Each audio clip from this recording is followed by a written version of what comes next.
He had everything: money, power, fame. She had nothing, not even a place to sleep.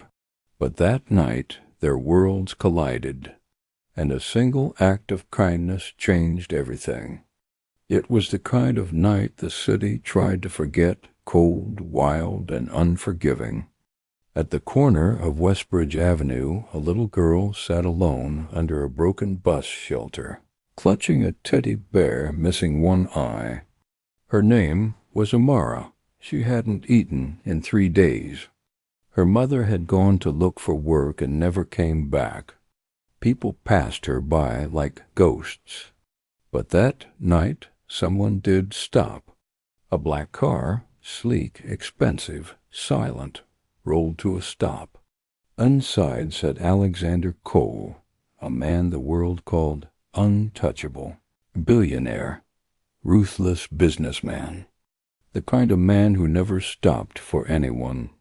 But that night he did. Something or someone made him look. He saw her, shivering, fragile, alone, and for the first time in years, he felt something in his heart move. He rolled down his window and asked quietly, "Hey, where are your parents?" Amara's lips trembled. "They're gone, sir. Mama went to find work. She didn't come back." He hesitated, then said words that would change both their lives forever. "Get in. I'll take you somewhere warm." When Amara opened her eyes again, she was in a world she never knew existed. Soft sheets, warm blankets, golden light filtering through curtains. For a moment she thought she had died and gone to heaven. Then the door opened, and there stood Alexander Cole holding a tray of food. "Eat as much as you want," he said. She blinked, whispering, "For me?" He nodded with a smile that barely reached his eyes. She didn't know it yet, but this man, this billionaire, had lost his only daughter 5 years ago in a car accident. He'd built walls around his heart, walls taller than his mansion.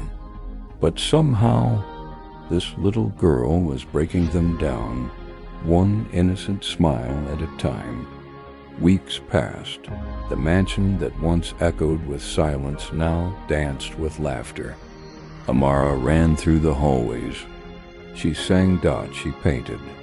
She brought life where there had only been luxury. The staff adored her, and Alexander began to heal. He found himself reading bedtime stories again. He smiled without realizing it. He looked at her and saw not the pain of his past, but the hope of a second chance. It was a calm morning, until the security guard announced, "Sir, there's a woman at the gate. She says she's looking for a girl named Amara." Alexander's heart skipped. He walked outside, and there she was. A woman, frail, tired, and crying. Her clothes were torn. Her hands trembled. It was Amara's mother. The moment Amara saw her, she screamed, "Mama," and ran straight into her arms. They clung to each other, crying, a reunion so raw that even the guards turned away. Alexander froze. He didn't know what to feel, relief or heartbreak. Would he lose the child who healed him? And then he did something unexpected. He walked up, knelt beside them, and said softly, "Ma'am, maybe God sent your daughter to heal me. And maybe he sent me to help both of you." Months later, Amara's mother had a job at Alexander's company. They moved into a home nearby. He became family. The father Amara never had. Years passed.